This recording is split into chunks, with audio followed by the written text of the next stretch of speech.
Martin here on this Friday, May 2nd, Dad. He's watching. He always says, give the day and the time. It's 8:03 a.m. Central. And it is we got the rest of it. So, look, we got a great show today.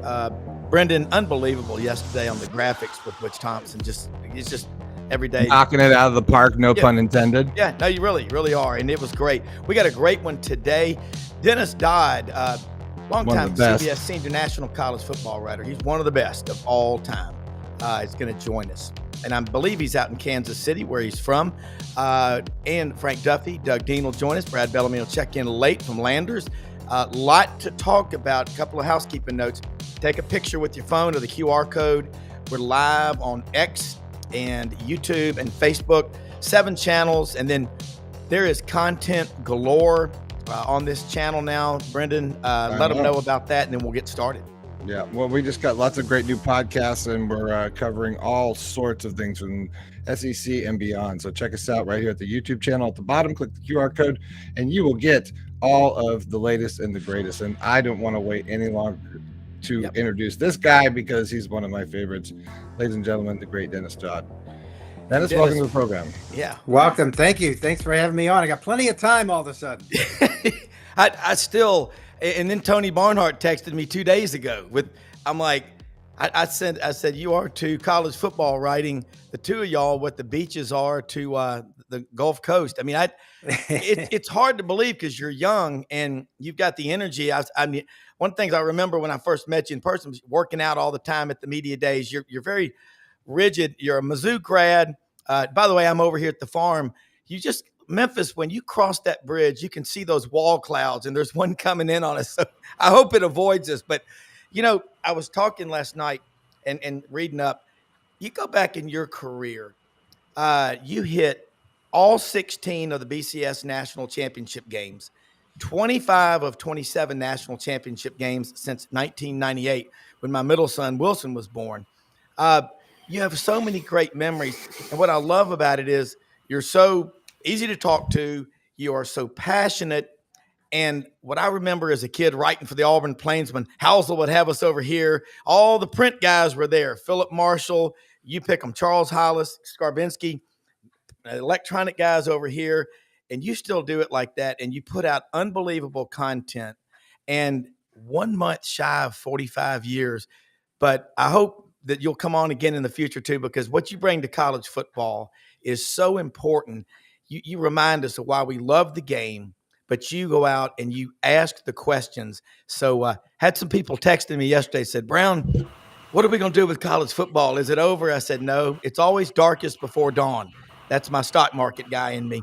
But let's talk about the future of college football, Dennis. And is this Dennis's Lifetime Achievement Award? I mean, well, I think this show is a lifetime achievement award in itself. You're right.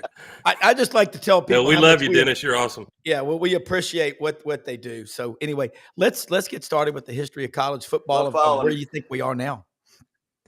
Well, I think it's going to be fine. I've been saying this for a while. I think in 2 or 3 years, we won't even be talking about all this stuff that's going on. NIL, the Nico situation, we will have some sort of either collective bargaining or cost certainty where people won't even notice. And my biggest proof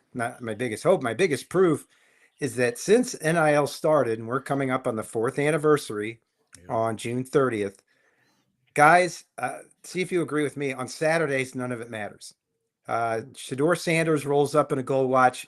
I don't care. He rolls up in a Maserati. I don't care. I just want to see if he can ball out. Same for everybody out there. Same for Nico. Same for Ohio State. I just want to see if these guys can play. I'm not thinking about how much they make. Yeah. I'm not thinking about their agents. I'm not thinking about Congress. I'm just thinking about ball. And so that's what sustained us. I thought it was a fantastic season in 24 with the 12-team playoff. It's going to get better. It assuaged some of my fears that the games would mean less. I thought the games meant more, guys. So that's just me. Me too. So I think the game, I don't want to say it's as healthy as it's ever been. I think it's going to be healthier than it's ever been in the future. Dennis, I do too. And you look at what I've seen, Tony Barnhart, you both say the same thing, and you're two of the Mount Rushmores of college football writers, in my opinion. is once the games start, it just doesn't matter. And you are a Mizzou grad, one of the top journalism schools in the country. Maybe you'll go back and teach some of these young people to dot the I's and cross the T's and to indent 5 spaces to the right. It's a lot of this stuff today. It's okay. You got 700 words, make it happen. Yeah, do your research. But before Frank and Doug jump in, I just want to say too, I'm with you. The game the interest. I mean, Tennessee. Vince Ferrara was on the show Thursday. They got a 24,000 people on the waiting list to get season tickets to Tennessee. So that's a good canary in the coal mine, isn't it? Absolutely. I mean, you see it all over the place. By the way, Tennessee's going to be fine. They essentially pulled off a trade for Nico with Joey Aguilar. Those two schools, so they're going to be fine.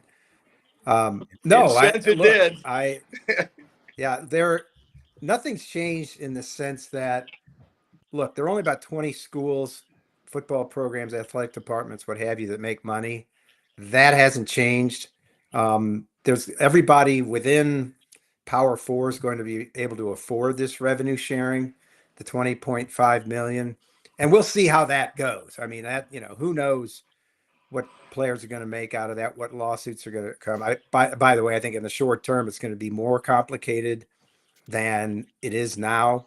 As soon as July 1st is, there's going to be a rash of lawsuits, if not before, regarding Title IX, regarding the fair market value and the clearinghouse. How do you set fair market value for a market that's still forming? Everybody at Utah got a truck. What market is that? There's a market. How do you figure that one out? But no, it's going to be more complicated than. And look, I'll say this one last thing about Nico. When I was on the Paul Feinbaum show, much like this, kind of talking about my career, and I opened by saying, I want to thank Nico and his family for validating my decision to retire, because I didn't need that. Yeah, it's true. Doug and Frank, jump in here. Brendan, Dennis. First of all, Duff, you got to give us a pony or two to consider tomorrow before the show's over. Dennis, you and I, and all of us, all 5 of us on this show this morning, and probably a majority of the listeners, may be at a point where we don't care what NIL money a player gets. But I'll tell you who does care about balling out and money. The Texas Longhorns NIL collective, $35 million. I'm going to call it a salary cap, because we desperately need, as Saban and others, and you have said, we desperately need some help, I guess, from Congress with an antitrust exemption, so that there can be sanity brought to, if we're going to have what amounts to the NFC and AFC in college football, then you can't have one team with an exotic salary cap. I guess you could if you want to view it like MLB, but there need to be some other, what does NASCAR call it? A regulator. Restrictor plate. A restrictor plate. But even they have a cap penalty. Yeah, and so your comments. Even they have a cap penalty. Your comments on, I don't want to pick on Texas. They're not alone. Last year it worked out pretty well for Ohio State with a huge payroll, unless you care about losing to Michigan again. Your thoughts on Texas and the issue at large, Dennis? Yeah, not surprising. I talked to a GM yesterday in retirement. I'm still talking to people. I talked to a GM at a Power 4 yesterday who said, okay, 30 to 35 million, as Kirk Bowles' story stated, the payroll for Texas this year. What happens after this year? Because all we know for now is that revenue share is going to be implemented July 1st. And that is the restrictor plate. I happen to think that any restriction on income is going to be met with a legal challenge. That's how we got here, guys. 1984, the NCAA attempted to restrict appearances on TV. We only got 2 games a week. Yeah. That's why we're here now. You cannot restrict after you've given the players access to all this money. Now, there's a way to fix it. There's an easy way to fix it. And I happen to disagree. I don't think Congress should do this or can do this. Yeah, right. Given the state of the country, they're in no shape to be putting their hands in this. Amen. But collective bargaining in some way, shape, or form, I think, can solve this. When I hear Kirby Smart complaining about the 60-6 Orange Bowl against Florida State. He said we have to fix this. I was screaming to him through the screen, Kirby, collective bargaining. All those players play. The ones that are healthy play. You negotiate. Collective bargaining means not only cost certainty for those players or some sort of cost certainty. You write into those contracts, hey, give us 2 years or whatever it is. Let's say it's 3. If you're physically able, you give it 3 years. Unless there's some sort of criminal or abuse within the program, you have to stay 2 or 3 years. That fixes all of this. That fixes the portal. Where you can transfer, as we've seen. Who was it lately? Maybe TJ Finley, who's now on his 6th school, the quarterback. He transferred within the semester. Oh no, it was Micah Hudson the receiver at Texas Tech, who went to Tech, transferred to A&M in January, and now in the latest portal went back to Tech. So I don't know how you stop that short of some sort of collective bargaining, which gives you cost certainty. Yeah. Frank? Hey, Dennis, Doug and Rob are Auburn guys. I'm an LSU guy. We are very familiar with the saga of TJ Finley. Very, very well. Yeah. And his track. So, hey, let me ask you this, Dennis. Do you think we're ever going to have maybe a commissioner for college football? I know it's been kicked around. Have an executive to be able to be over the sport. I think it's a great idea. And look, even as an LSU guy, I hate to say this, but I think Nick Saban would be the perfect guy for that. I've said that. If he's willing to take it up. Yeah, I've written that. I've said that. In a sense, it is happening with the House settlement. There's a provision in there, and they're coming very close to doing this, to have a CEO of, I guess, the House settlement. It really is going to be a football guy. And if you want to call him a commissioner, he or she is going to be a commissioner. Of the commissioners of the Power Four have already interviewed these people. They're going to be corporate types. They're going to be less athletic types. They're going to be more corporate people with an investigative background, because this person is going to have to oversee implementation and adherence to the House settlement. I mentioned the fair market value in the clearinghouse. There will be challenges to that. There will be people that go under the table to get more money, as it was before. And there's going to be an investigative unit. Don't ask me what they're going to be made up of. That is going to look into that. So that, to me, comes as close to a college football commissioner as there is. But again, that person won't have arbitrary power over the entire sport. But there is a person that's going to be in charge of implementation of House. Yeah.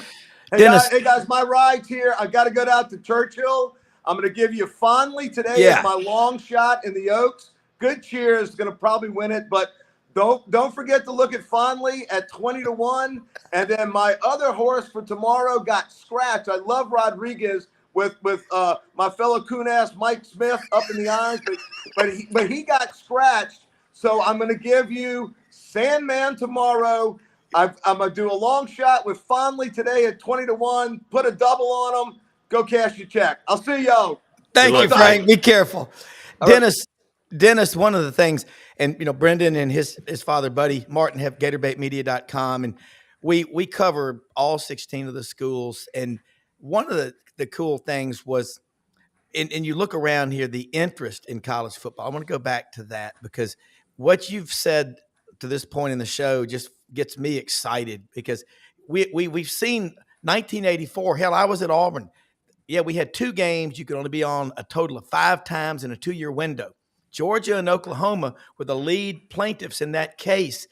Talk about how many people said back then, well, with all the games on TV, nobody's going to go. Attendance will just crater.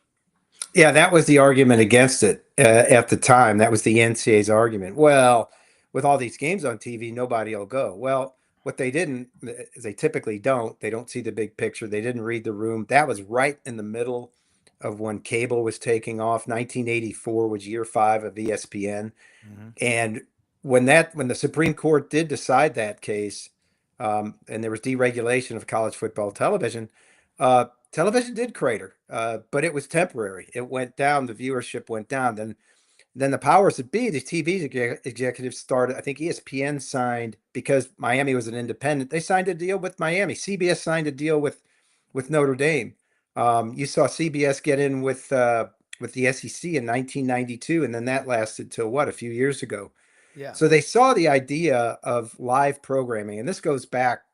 It's still true today. It's why Desperate Housewives or Survivor or any of those shows are successful. Yeah. Live TV sells. And when you don't know the outcome, or as much as possible, don't know the outcome of a contest, that draws people in. You have to watch it in real time, and advertisers love that.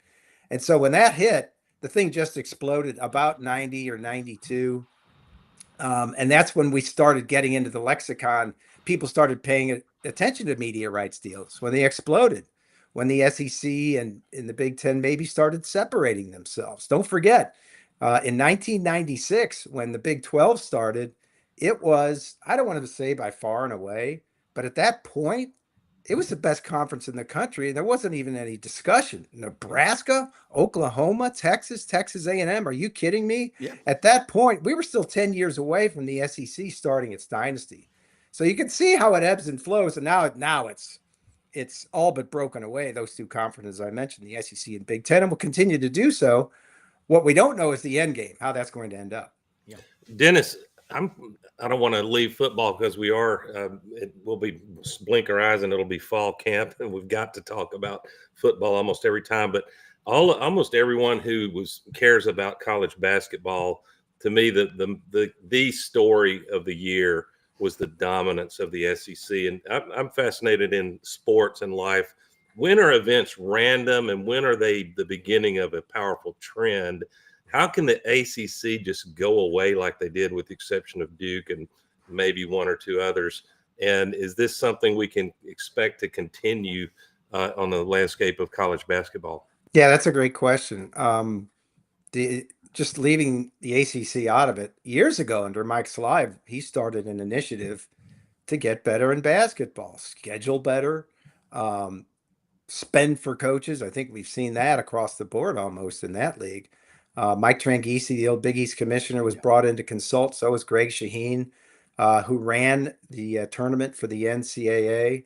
And they told the coaches and the administrators all this. And I think we're seeing it all come a cropper right now. I don't have to tell you, a record 14 teams in, win a national championship. What was it? Seven out of 16 in the Sweet 16, which is a record. And the basketball, forget about all that. The basketball is damn good. I saw Greg Sankey in the hallway after Florida won in San Antonio, and I said, when does the league become a football conference again? And he just kind of smiled. But he knows what I mean. I mean, this is actually great for the SEC. They dominate in both sports at a time. I don't have to remind you guys that they haven't played for the national championship in 2 straight years for the first time since 2005, since they started that run with Florida in 2006. So they really do, in some sense, have to get back in football. I'll add a data point that makes the case that it's more likely a trend. There will absolutely be years. The SEC is not going to cut the nets down every year. That's just one game elimination is too hard. And I was surprised Duke didn't make the national championship game. But the data point that to me portends dominance of the SEC, or at least the SEC in basketball being in the top 2 conferences year in, year out. Look at who got who in the transfer portal. Bruce Pearl and Auburn is one example. They were very handicapped. So was Florida, because they had to play some basketball games when they could otherwise be recruiting the portal. Yeah. But all they do is go in there and load up and reload. Kentucky did. Mark Pope, Kentucky's going to be back. So when you read these articles about who really won and who lost in the basketball late transfer portal, you see Kentucky and Auburn, maybe Arkansas in there as well. And that, when you can reload like that, go get players. We've got great coaching in the league. There should not be a significant rebuild at Kentucky, Auburn, certainly not Florida. And it's exciting to have things to do in the early spring, Dennis. Yeah, I'll tell you what interests me in that respect is the amount of money getting to the basketball players, the top players. We've seen these reports about football. But in the House settlement, the rev share only accounts for like 3 to 5 million per school spent on basketball. That's what most of them are going to do. But somehow, the likes of BYU found $5 million on their own to land AJ Debance the arguably #1 recruit in the country. Now I'm told he's getting $7 million overall because he's already got a $2 million deal with Nike, and he's not alone. Because I remember as recent as last fall, I was talking to basketball coaches. Well, where's our share? We know football is going to get 10 to 15 million out of that rev share piece. Where's our piece? Well, it's coming from somewhere. It's either coming from the collectives prior to July 1st, because again, that's all going to change to a certain extent on July 1st. And for the top players, they will pay the top money. Yeah, Brendan. You know, you cover Florida closely, and the DJ Lagway story that they've been out on in the lead on that one for a while. And Brendan, jump in if you've got anything to add. But I've got Florida picked to win 10. I had them to win 8 last year, and everybody made putting pressure crazy on them, man. I got them to win. I think the roster's pretty good, but do you see anybody other than Florida challenging Georgia? I know we don't have East and West, but it's easier to think of it like that with 16 teams.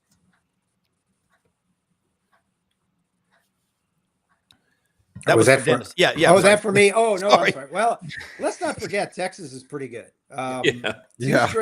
Two straight years in the playoff. The Arch Manning era is just beginning. We just told you about their payroll. They've recruited great. Look, I think it's the road to the SEC championship goes through Austin. Georgia showed I thought they showed some vulnerability last year, even though they came into Austin and pretty much handled Texas, but not so much in the playoff. So I think Steve Sarkisian is just reaching his height there. Not to say Kirby can't do it, but again, in a situation where you have a 12-team playoff, I've written it time after time after time. It started with the BCS. You don't necessarily have to win your league. You just have to be playing well at the end of the season. I know those conference championships mean a lot. But it's also one extra game to play that you have to put yourself out there. So I think it's a case where you have to go to the first week of December, decide who's playing better at that point. But I think for right now, I think the road goes through Austin. Yeah. Kirby has complained. I think he's trying. I don't think Kirby's the kind to try to pour mouth and lower the bar for his own, selfish purposes. I think he really was trying to educate his fan base and maybe the media that he didn't use the word rebuild, but he's got some margin of error, some uncertainty because of the talent he's had to replace that you just haven't seen in a real where the bullets are flying in an SEC game. Yeah, there's still, look, the place to go for defensive linemen. I don't have to tell you that in the draft, what they've done so far. What I didn't see last year is both the depth and dynamic ability of their running backs. I look at James Cook, obviously who's on the Bills. I love his game. Absolutely loved him at Georgia. Yeah. Different kind of runner, two option player there, but they don't have that depth and they don't have the dynamic running backs. That could change. I mean, that could change this year. I don't know that they did in the past. And I thought that was a big difference. Really suffered at receiver. I think we all agree at that. They produced a lot of pro receivers, but and obviously with the Beck thing, that was just a mess from the start. They've got to get back to basics. They got to start running the ball. They've got to start recruiting elite receivers. And that sounds weird, but that's how Nick Saban kind of got his dynasty not turned around, but continued when he changed his offense in 2014 and they came to him. You can still do that. You can still play defense and run the ball and recruit the best skilled players in the country. And Coach Saban, during that, I'll call it a pivot, a transition he made, which is part of the GOAT's genius. I noticed he changed his thinking that playing fast was a player safety issue, didn't he? Yeah. Well, maybe it's not unsafe after all. Is this what we want football to be? Remember that? Yeah, I guess he did not like that 2013 kick six game and how you can, he was questioning rules and player safety with that hurry up, no huddle, but turned out to be a one trick pony for Gus Malzahn. Yeah. Yeah. I mean, Gus has had a great career. He's obviously moved on. He did what he could at UCF and he's still a relatively young guy. I think he's still in his 50s. Am I wrong? I think he's or early 60s. I don't know. Early Sounds right. 60s, yeah. Late But he's 50s, probably where he should be right now. He's going to Mhm. get another job. He'll be a head coach somewhere, and maybe in the Power Four. I don't know, but what is it? FSU offensive coordinator, right? Yes. yes. And so he's still got enough juice at a place that absolutely needs him, and needs some sort of turnaround after the 13-1 season, and then 2-10. I think he's a perfect place for him. Worked right out now. okay for Chip Yeah. Kelly making that move, didn't it? Yeah. Yeah. I wasn't surprised. I thought that was his play all along, that he would end up. I don't think by going to Ohio State, he told me he didn't necessarily want to be a head coach. He didn't want to deal with all this stuff we're talking about. Yeah. And now he's back in the NFL where it's all ball anyway. That's right. Yeah. I can't say anything bad about him. He did a fantastic job. Dennis, last year. Is that a path to success we might see with some coaches now, is saying, hey, we want to not do like, we don't want to live in the fishbowl. Yeah. Go make me an OC. Just want coach ball. And then I go to the NFL, right? Yeah, for some, but what you have to understand is there's only 32 of those jobs. Right. There's 32 coordinators, 30 offensive, 32 defensive, 32 head coaches. So it's not like you can just say, I'm just going to go to the NFL. Yeah. Those are very rare jobs, and it's something else you have to take on. The biggest thing is the college head coaches at the top are making as much or more than NFL head coaches. Do you think that sorry, Doug, I just wanted to ask on that same line of questioning. Do you think that some coaches like a la Billy Napier and other people that's some reasons why they want to hold on to some of the offensive coordinator, calling and jobs, is that maybe they want to slide into, a job like that if it doesn't work out? I'm not going to go that far. Yeah, I think every coach has his reasons for doing that, and Billy's are unique. I'm not going to go that far and say he wants to hold on to that to get an NFL job. Dennis, since you are not exactly in the same fraternity, if you call yourself retired, I don't particularly like that word. I know you're too young. Rewired. How about that? Rebranding. Repurposed. Repurposed. Can you hear me now, guys? Sorry. Yeah. Had mic trouble. I want to enlist your aid, Dennis, to take a playful shot at your colleagues, and most of them that wrote and produced content at your level. I like them all. If you read 20 articles by anybody, you're going to object to something. But here's a question du jour that is become so mundane and so unreliable. I wish it would go the way of the dinosaur. And it's this question: pick your team and tell me what their ceiling of wins and their floor of wins is. I understand the question, but I would want anybody that weighs in on that with great confidence. I'd like to ask them a follow-up question. Sir, can you tell me the two deep at the skill positions on offense? And I would wager that most That's right. That's a simple majority of them, because of this transfer portal, was the marquee starter. So my question is, you take Vanderbilt last year. If I tell you in August, for Christ's sakes, they're going to sweep Alabama and Auburn, no big deal to beat Auburn last year, and that Hugh Freeze better change that this year. It better be a big deal to beat Auburn pretty soon. Yep. But then Vandy still goes on to be 6-6 regular season, including a loss to Georgia State, loss to Mizzou, and that's a Drinkwitz I respect. He's dangerous on a given day. But talk about why aren't there other narratives, other standard lines of questioning that were the creativity is sort of gone? Oh yeah, don't get me started. I think one of the laziest, I can name about 5 of these things that are lazy for the top 10 things. Not just, Pete Rose, in or out of the Hall of Fame. I don't want to know about your golf game. I don't care. It bores me. My game bores me. I don't want to hear about yours. The latest is, and it's a little bit interesting, is Jordan Hudson. That'll keep a show going for a while. Yeah, for sure. But yeah, I mean, look, I think the opposite of that. There's so many of those people that the thoughtful content creators like a Yogi Roth, like Pat Forty, like Wetzel, like our Brandon Marcello, John Talty. Yeah. I think those are so rare now that they stand out. You know what I'm saying? Like, I got to sit down and read this or watch this. And I, David Hale at ESPN, He's Wright Thompson. We have to talk about him. Yeah. That you have to sit down and watch. because there's so much of the other stuff. Now that's entertaining and it's a certain demographic, but this other stuff pays the bills too. Yeah. Dennis, before you go, another question. Ellis Johnson comes on our show every week, longtime defensive coordinator. How is Ellis? He's doing great. As salty. Brendan calls him Tom Cruise. I mean, the guy's he's awesome. So we're talking, his son Charlie's a PWO on the team at Clemson, tight end up there.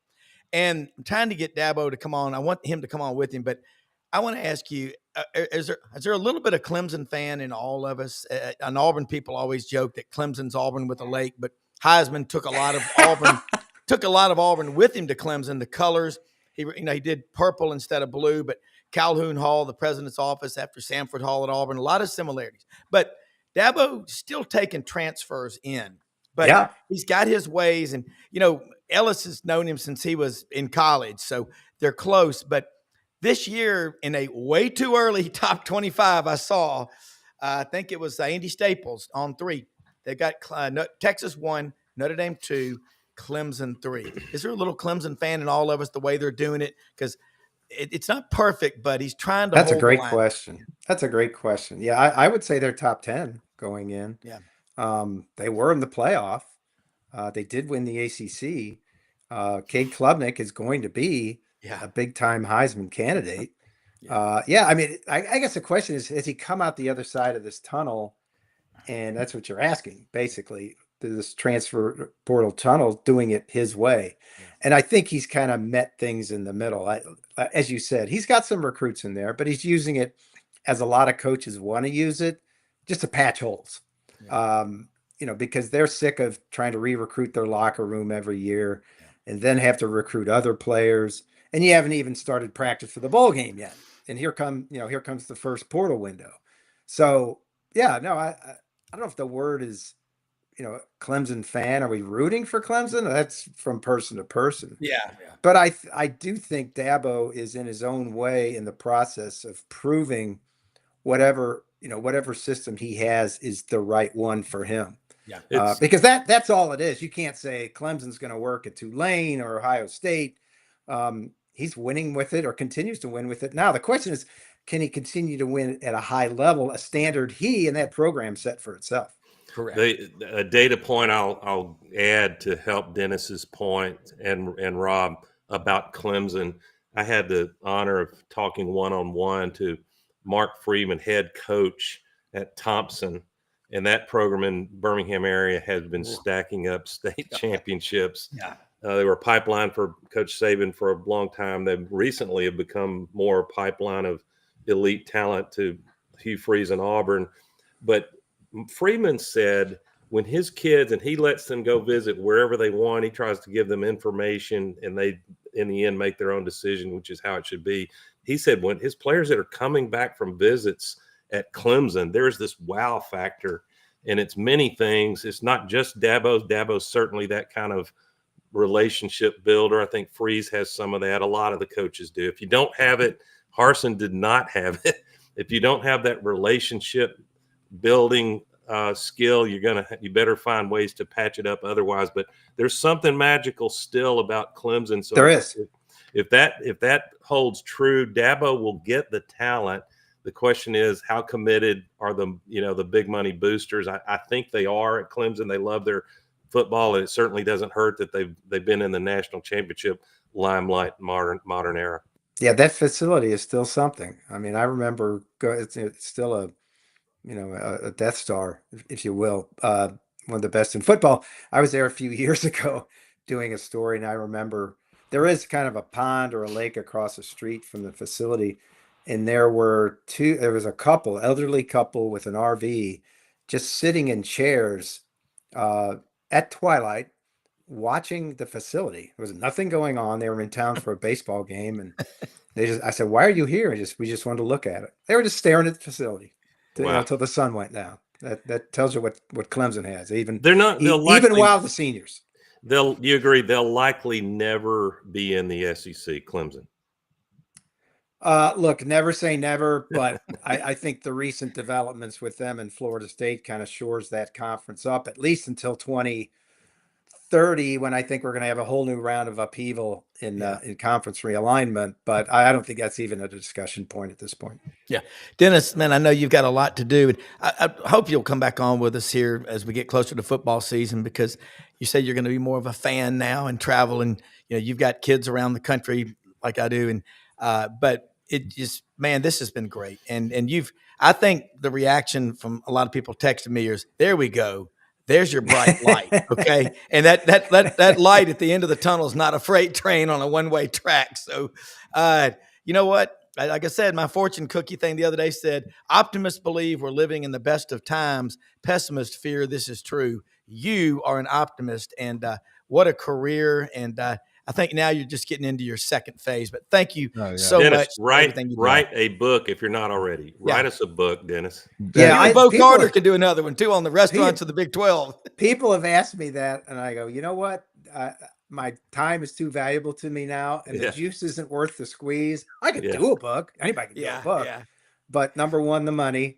And Dan Wetzel can command an advance. Maybe Dennis Dodd can't. Number two, I want to be on the golf course. I don't want to be hit. I don't want to hit deadlines anymore. At least, this is good advice for me as I'm headed that direction. Thanks, Dennis, for coming on. I worked in Colorado for a long time in live sports TV. I'm an old EBS slow-mo replay operator. And worked on TV trucks for 15 years and all that stuff. So I've kind of always seen you from afar and being Buddy Martin's kid and stuff. So it's a real treat having you on. We appreciate it. Hope to have you back too. Hey, really, will do. Thanks, guys. All right. Thank you so much. Thanks, guys. Dennis Dodd, man, what a career. And I tell you, he's glib, isn't he? Yeah. Cool. when you're around him in person, he's like you watch Tony Barnhart at media days is always wearing a navy blazer and a button down and a tie. Scott Rabelais of the Baton Rouge Advocate, the same thing. They do that out of respect to Furman Bisher, kind of started that, the great writer for the Atlanta Constitution, who wrote, by the way, into his mid-90s. And you look at Buddy Martin, what he does writing. I love it. Like you said, he don't want to be on deadline anymore, but I don't think he will ever go away. And again, Tony Barnhart a couple of days ago said he's retiring, but they're too good to go away, or at least we don't want them to go away. Let me say something about Winter Timber Outdoors. Doug, turkey season, another couple of weeks here in the Deep South. Everything you need, snake boots, your gear, ground blinds, turkey calls, all your ammo, everything, and the complete selection of all your Yeti coolers.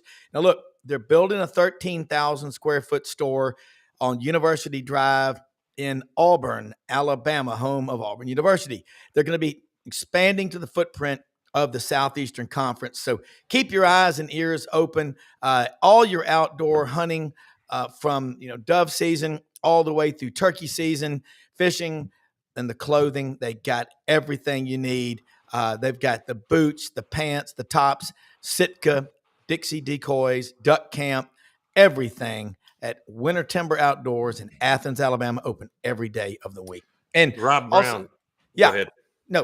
Also, just going to say, and Brendan, Doug, Brendan, it's when you talk about TV, the pressure, and Brendan and I were talking the other day about it.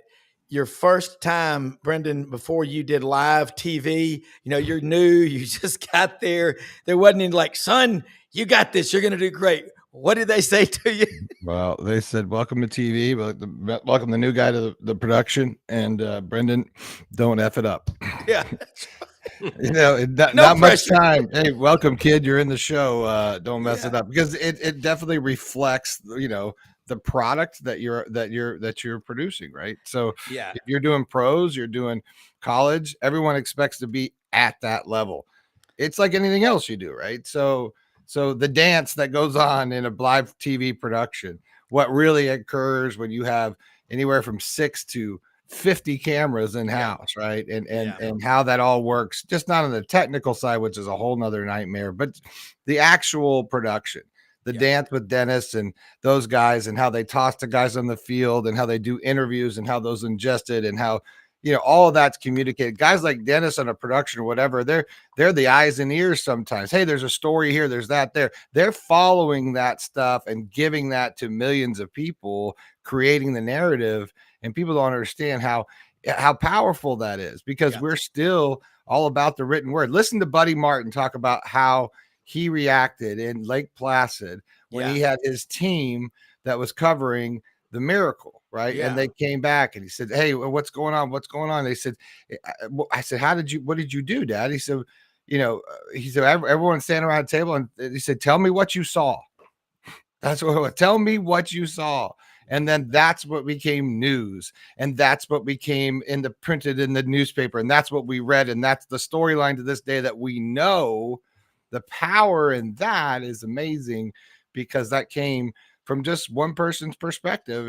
And Dennis is responsible for that in so many ways, because he was on the TV telling us these things and finding these stories and bringing us this narrative that became water cooler conversation, became the show. Correct. I would pay, pardon me, Brendan doesn't need it. He's seen this.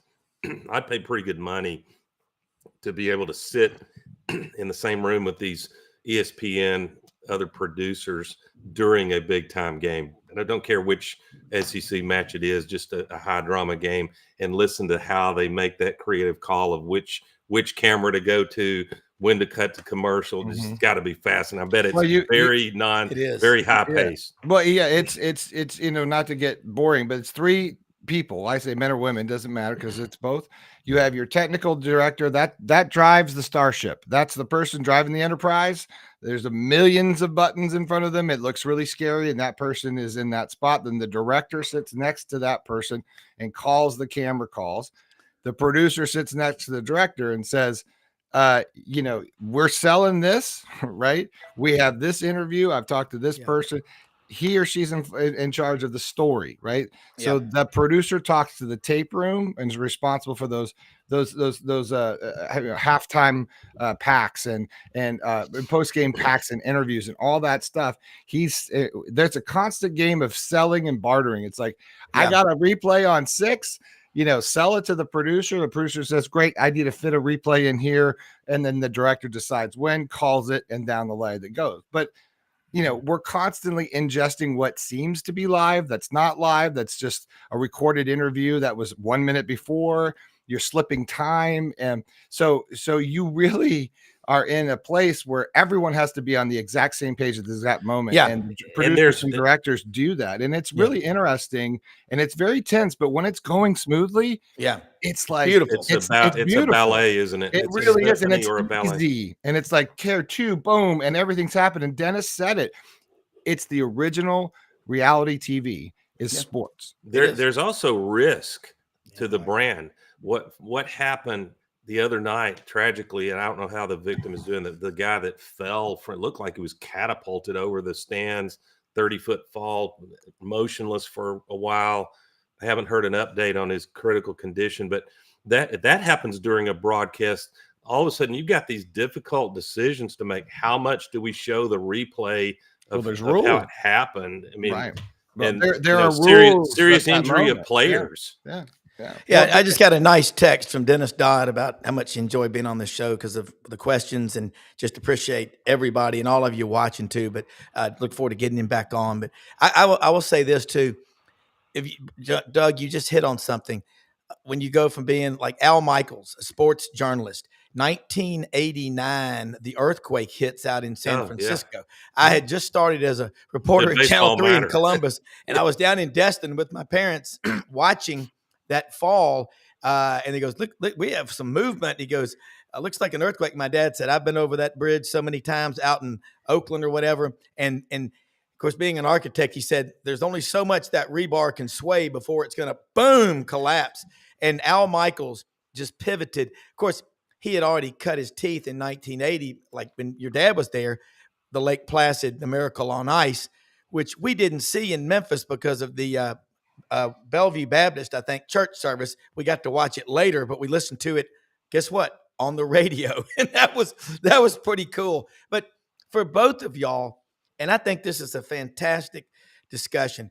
Brendan, you're right, and so are you, Doug. It's a ballet when you watch. When you go to a play, you go to a show, you go, why do you go to that? When you see all that stuff happening in sync and the miracle of a TV game, and little experience that I've had, nothing like Brendan, but carrying 100-foot cable, running down on the sidelines. Anything can go wrong, and they have a scenario for when it goes wrong. Like go to camera 3, and then there's moments like Brent Musburger seeing Catherine Webb in the stands. He goes, "You're a quarterback in the SEC. You can get a girlfriend like that." And she was a star. And the whole funny thing was she was an Auburn student dating A.J. McCarron at Alabama. You can't make that stuff up. And that one, frankly, at least through the lens of 2025, that one was a mistake by Musburger because it went from funny to creepy in the minds of most people. Yeah. Cringy. Hey, here's a question as we warn, and we don't have to answer it today. It bears reflection. But what's been on my mind as we head into summer and media days. When is media days, Rob? July 14th, 15th, 16th, and 17th at the Omni in downtown Atlanta. Brendan and I will be there, Atlanta. ready to roll. I figured you'd be there, getting new show guests for us. Anyway, what's on my mind is if you look across the 16 SEC head football coaches, if you're limited to say 2, which are the most interesting and compelling stories? What their fortunes will look like this year, and I think you'll hear most of the media. Dennis did it, and rightly so. Mentioned Sarkisian. Yeah. This has got to be the breakout year. He's got Arch Manning, who's not a freshman. He's been groomed pretty well. They probably wish he had even more reps coming into the season, but he's going to be a good quarterback. And to me, it's not Kirby Smart because we know what he's capable of. He could very well win 10 regular season games and win the next title. Yeah. To me, and I'm not even going to make it Hugh Freeze or Kalen DeBoer, and I'll tell you why. Both of those guys, almost no matter what, are back 2026. Yeah, I am most fascinated by Lane Kiffin heading into this season because he's facing a situation. Jackson Dart just got drafted pretty high, and Kiffin still has this cloud from last year. How could you lose at home to Kentucky? Going into the season, every Ole Miss fan worth his salt who really follows it closely agreed. Make the playoff or bust. It was not win a national championship or bust. They were fair. And so can Lane reload this year? And I think he comes into the season with some pressure to at least win 9 games. To me, if you win 9 and one of those 9 is a marquee win, like over Georgia, Alabama, Texas, then you're in the conversation in November to make the 12-team playoff. And in the case of DeBoer and Hugh, if the wheels came off and there was controversy around signing quarterbacks and they never work out. In the case of Freeze and maybe even DeBoer, then maybe there's a desire to make a change. But what I've seen happening lately, a year or 2 before you're ready to fire your head coach, what do? They double down and just spend more money on NIL instead of the buyout. That's a better play if you think your coach has a chance to turn it around. And you saw, Ryan Day find a way to do it, spending $20 million at Ohio State. So I think NIL impacts the tenure of some of these coaches when they're on the ropes, and some of them will get fired a year later and get their buyout. Others will get more NIL money and find a way to turn it around. Who is your most interesting head coach coming into this season? There's 2 that I'm really, really myopically focused on what they do. Sarkisian, how are you going to handle all this money? I'm going to get one of my classmates I graduated with. He watches this show a lot in the deer stand out on his ranch with his cutting horses. Jimmy McDavid walked on at Texas. We're all the same age, played football, very involved, and he helps fund Ken Caps's Texas X golf tournament. Jimmy, I think, is going to be interesting because I'm sure he knows Sarkisian. Also, Billy Napier, because here's Napier. He inherited a dumpster fire, a mess of a locker room. Ellis Johnson, a lot of people have talked about it. Those are 2 intriguing. And then I got to say Hugh Freeze, because Hugh Freeze inherited the worst roster in my lifetime at Auburn. And in the he said they needed 3 straight top 10 recruiting classes. Well, he's had 2 top 10s. And what he's doing in the portal, Auburn's roster is significantly better this year. I would think Auburn, if you go back and look at the losses in the last 2 years, most of them, let's just be honest and transparent, can be traced to poor quarterback play. But interesting couple of stats on Auburn this year. They have the offensive line is the deepest. There's 82 combined starts. And remember when Auburn went off the field after beating Oregon for the national title, that offensive line of Lee Zimba, Ryan Pugh, Mike Big Snacks Berry and all, there was 176 combined starts among those starting five. There's 82 combined starts among the offensive linemen this year at Auburn, 88 combined for the rest of the team. But when you got guys like Keldrick Falk out of Highland Home, Alabama, who's 6'6", 285, he's projected as a top 10 draft pick, you can start building around there. Not a lot of experience, but a lot of talent. So those are three storylines. And then, hell, man, you can get into Tennessee.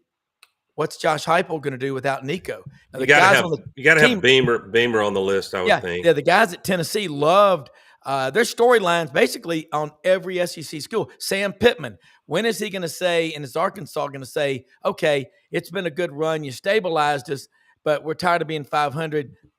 Go to Lake Hamilton down there in Hot Springs and just enjoy cold beers and Popeyes, and that's what he loves to do. And he's made a great run. And then again, you're right, Shane Beamer. South Carolina has one championship in the school's history, 1969. They were 7-4. They tied Wake Forest for the ACC title. Ellis Johnson's right about it. He was there for the best run ever when Spurrier was there. 3 straight 11-win seasons.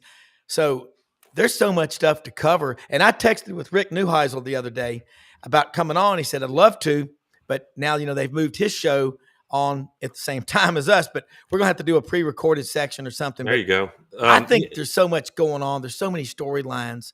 There's so much going on. You won't let me answer the question. Yeah. Rob, you're taking all the damn answers, Rob. Hey, buddy. Rob, what's in your coffee in the morning, Rob? We have to have a conversation of what is in the coffee, because look at that little snookies. Hi, Baba. Hey, look at there. Hey, buddy. Hey, little man. How's it going? He's got the right idea. I don't think you can't talk about Kirby Smart and Ryan Day. Let's see what Ryan Day is going to do. He's going to have all this money. Sorry, Doug. I said, how could you not talk about what's going to happen with Kirby Smart and Ryan Day? Yeah, you got to. I think Kirby's interesting because he's flying under the radar with all these other hot topics, and a lot of which is crazy, to say, but he is. And I think everyone thought he's the next Nick Saban, a la, Kirby Smart second guess. That's kind of dangerous, right? And then I want to see what Ryan Day does with all that money. Texas is going to have all that money, but it's. I think everyone, again, oddly enough, we don't talk about Ohio State that much. Here's another fun. That was my grandson, Jackaboo, I call him, Tiger Jack, interrupting the show flagrantly. That was a flagrant too. Shout out to Chad Baker Mazzara. Another one. Again, we don't have to answer it this morning as time runs out, but as we head into summer, y'all be thinking about, as I will, and write about what on all the top tier teams that have a chance to contend for the SEC, and everyone's going to name Alabama, Georgia, Texas, maybe a couple others, but I just have, and I might put Ole Miss in there. And if we get through the month of September and Auburn gets an open date before they go to Georgia, if that Auburn team can get to 4-1, I don't know if they can. It's going to be all about Jackson Arnold. But if they can, all of a sudden, open date before Georgia comes to Jordan-Hare, let's see how Georgia's playing. But here's the question to think about. If you look at those top half of the teams, Florida's one of them for sure. What is an off-the-radar X factor, a single player? Now, in the case of Auburn, everybody's going to talk about Jackson Arnold, rightly so. But think about a factor that could go well or go really badly and determine, do they contend in November or not. On Auburn's, I'm going left tackle Xavier Chaplin, guys, because everything I've heard about him, that's one of the most promising left tackles or offensive lineman period that has come in. But can he do it when the lights are bright as we get into this season? And if he plays well and gives blindside help to Jackson Arnold, that wide receiver room is going to cause some headaches for defenses, and you might find yourself talking about Auburn as we get into November. And so my question is, what is the X factor at Alabama? at all of these teams that's not the obvious X factor. Yeah, and I think Xavier Chapman out of Whale Branch, South Carolina, 6'7". Mason Murphy out of San Juan Capistrano out in California, Southern Cal transfer. Big size, but athletic. And so, I think and I tell you what I'd like to do.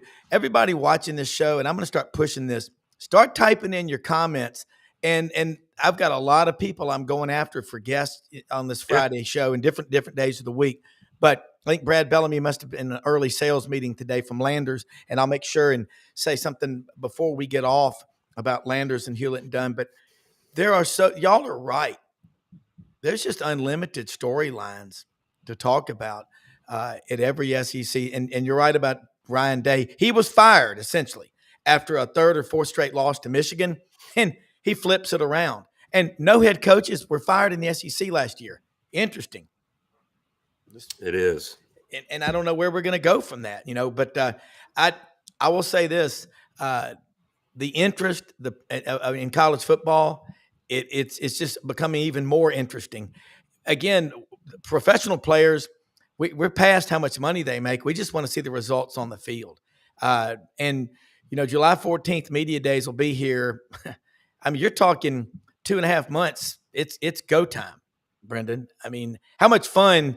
And that is 1,300 people there because there's a lot of interest. It ain't 200 or something. Yeah. The fun for me is that it's fun to have a job that you're interested in, but football season for me is not fun, Rob. It's a lot of work, but it's fun to be a part of the storyline and creating the narratives and doing those things and being able to not work for a living. So that's fine. So I think you may see an SEC team with a 9-3 record make the playoff this year. I agree. And they would almost certainly dodge having to play in the SEC championship game. Yeah, that'll be the thing. Yeah. I could be the Gators, I mean, with the schedule, the strength of schedule, 9-3 in the SEC, when you go to 14, it's going to happen. Yeah. Yeah, almost everyone agrees. They just don't always agree on which of the three. But people think that there should have been one more SEC team in last year. So should that have been Ole Miss, Georgia, Alabama, South Carolina? I would have said South Carolina. Me too. Yeah, I think that's a good.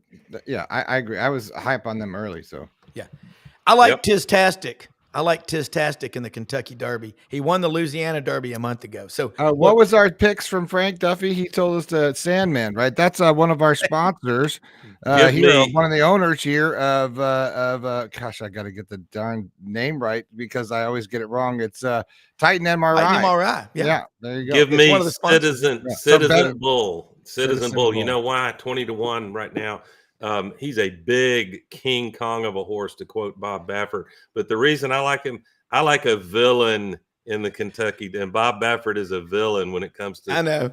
I'm going to the track at Southland over here in West Memphis. I'm gonna put a bet down. I just don't know how many I'm gonna put down. But anyway, Doug, awesome stuff today. Thank you so much. Chairman of the board. Yeah, great. Thank you, guys. It's good to see you. By the way, if you go to Kansas City, stay at Hotel Kansas City, built in 1920. Originally, it was a gentleman's social club with presidents of the United States having, exclusive rights there. So a lot of history in there, and they really haven't changed the look of it too much since 1920. All right, looking forward to Kansas City. My kind of spot then. Good dreams. Yeah. Y'all have a great weekend, guys. You too, Doug. Thank you so much. Hey, Hewlett and Dunn, get out there this weekend. Open 10 a.m., 6 p.m., Monday through Saturday. Large selection. Barber. They've got Filson, STS, unbelievable selection, men's and women's, and even kids' boots. They've got luggage. Filson, STS, Barber collection, Duckheads, 14. Unbelievable. And Landon Ford, Monday through Saturday. Tomorrow they'll be open, and today they'll be open. Service department, pick you up, round trip transportation. The best people. Brad Bellamy, general manager. Let them know you heard about them on Sidelines. $500 off. Look, the least among us. Have a great weekend, everybody. Thank you for watching. For executive producer Brendan Martin, watch this channel every chance you get. Thank you. every chance. Don't ever stop. That's right. Okay, you can go to